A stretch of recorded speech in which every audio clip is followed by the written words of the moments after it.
મિત્રો આજના વિડીયોમાં હું તમને બાબુલનાથ મંદિર વિશે જણાવીશ। બાબુલનાથ મંદિર એ મુંબઈ ભારતમાં ભગવાન શિવને સમર્પિત એક પ્રાચીન હિન્દુ મંદિર છે।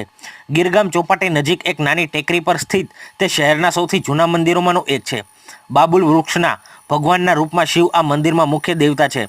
શ્રદ્ધાળુઓ મંદિરમાં ચડી જાય છે અને શિવલિંગના દર્શન કરે છે અને ભગવાનના આશીર્વાદ મેળવે છે। મંદિર સુધી લિફ્ટનો પણ ઉપયોગ શક્ય છે। વાર્ષિક મહાશિવરાત્રિના તહેવાર પર લાખો ભક્તો આ મંદિરની મુલાકાત લેતા હોય છે। જ્યારે પહેલું મંદિર બનાવવામાં આવ્યું હતું ત્યારે જમીન પારસી સમુદાયની હતી। આસપાસમાં 5 દખમા હતા એટલે કે પારસી અંતિમ વિશ્રામ સ્થળ હતા। તે સમયે મંદિરના નિર્માણ માટે પારસી સમુદાય તરફથી ઘણો વિરોધ થયો હતો, પણ આ વિરોધ 1800ના અંત સુધી ચાલુ રહ્યો અને કોર્ટ દ્વારા મંદિરની તરફેણમાં આ મુદ્દો ઉકેલાયો।